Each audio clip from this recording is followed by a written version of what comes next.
हरे कृष्णा राधे राधे। कार्तिक मातम अध्याय 27। कृष्ण नाम का आसरा, कृष्ण नाम का ध्यान। 27वां अध्याय अब लिखने लगा महान।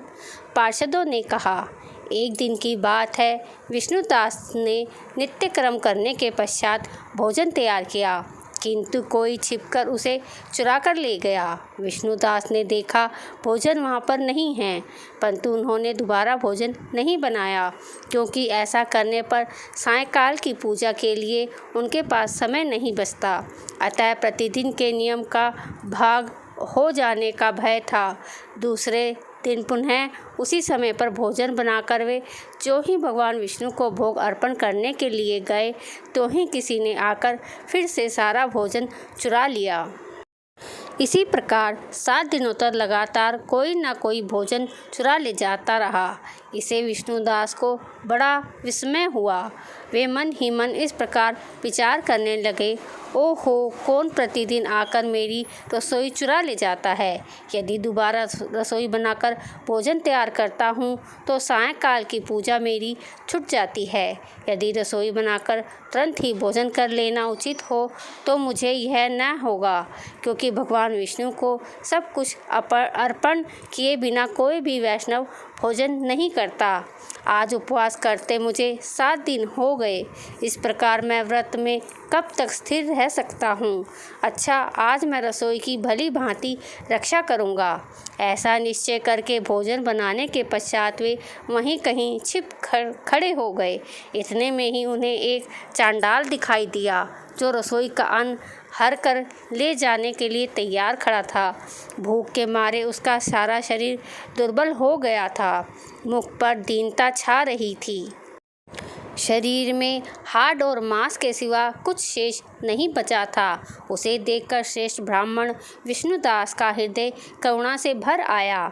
उन्होंने भोजन चुराने वाले चंडाल की ओर देखकर कहा, भैया जरा ठहरो ठहरो, क्यों रूखा सूखा खाते हो, यह घी तो ले जाओ।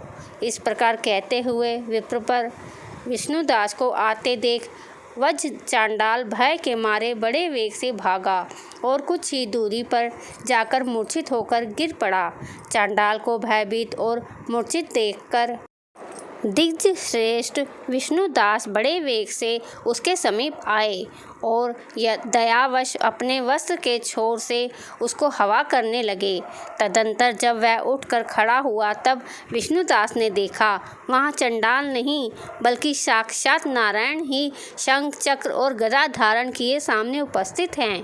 परंतु प्रभु को प्रत्यक्ष देखकर विष्णुदास सात्विक भावों के वशीभूत हो गए।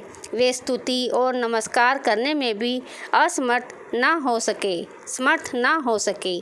तब भगवान ने सात्विक व्रत का पालन करने वाले अपने भक्त विष्णुदास को छाती से लगा लिया और उन्हें अपने जैसा रूप देकर वैकुंठ धाम को ले चले। उस समय यज्ञ में शिक्षित हुए राजा चोल ने देखा विष्णुदास एक श्रेष्ठ विमान पर बैठकर भगवान विष्णु के समीप जा रहे हैं।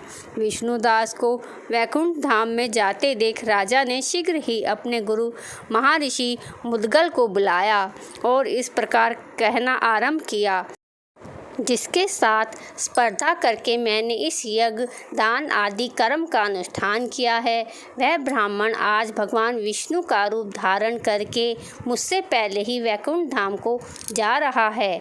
मैंने इस वैष्णव धाम में भली भांति दीक्षित होकर अग्नि में हवन किया और दान आदि के द्वारा ब्राह्मणों का मनोरथ पूर्ण किया, तथापि अभी तक भगवान विष्णु मुझ पर प्रसन्न नहीं हुए और इस विष्णुदास को केवल भक्ति के ही कारण श्री हरि ने प्रत्यक्ष दर्शन दिया है। अतः यह जान पड़ता है कि भगवान विष्णु केवल दान और यज्ञों से प्रसन्न नहीं होते। उन प्रभु का दर्शन करने में भक्ति ही प्रधान कारण है। दोनों पार्षदों ने कहा। इस प्रकार कहकर राजा ने अपने भांजे को राज सिंहासन पर अभिषेक कर दिया। वे बचपन से ही यज्ञ की दीक्षा लेकर उसी में संलग्न रहते थे, इसलिए उन्हें कोई पुत्र नहीं हुआ था।